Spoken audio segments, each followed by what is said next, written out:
Welcome back to Radio 4. For our third instalment of extracts from the sequels of children's books. We thoroughly enjoyed Danny Dyer on the show last week reading Another Cat in Another Hat. You slag. Sadly, Frankie Boyle can't be with us this week, but we're still going to have a sneak peek at Judith Kerr's up-and-coming book, The Tiger Who Came to Tea. Again.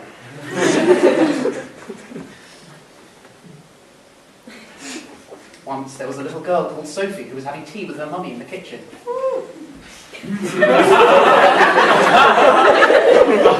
Sophie was a little older now, and had gotten quite fat. All of a sudden. Suddenly there was a fast knock at the door.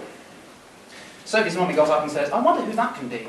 It can't be the milkman. He's been dead for 2 years. After he lost 3 limbs owing to gout. It can't be the boy from the grocer. He's got an ASBO.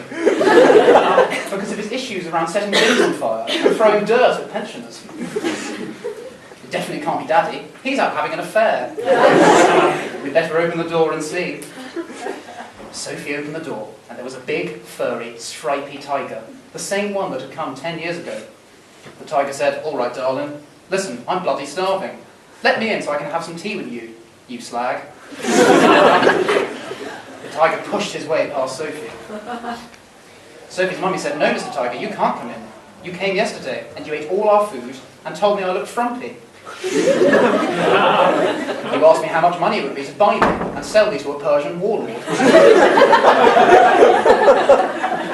I asked you whether you would like a sandwich, and you spat in my face. You took all the sandwiches on the plate, and swallowed them in one big gulp."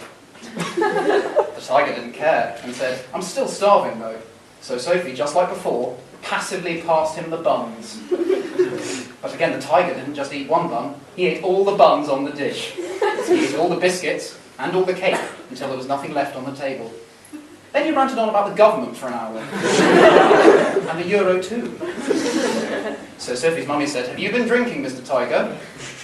"No," the tiger replied, as he drank all the milk from the milk jug, and all the whiskey straight from the decanter. And he looked round the kitchen to see what else he could find. So Sophie's mummy said, "I'm calling the police. Don't you understand the meaning of restraining order? 500 yards, Mr. Tiger." The tiger drank all the fizzy pop, all the orange juice, and some of Daddy's beer. And some of the Dettol too. And Sophie wasn't able to have a bath, because the tiger had secretly done a massive shit in it.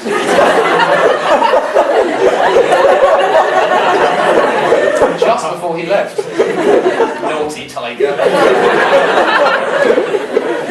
Then he said, "All right, love, don't get your pants fired up. I think it's time to go now."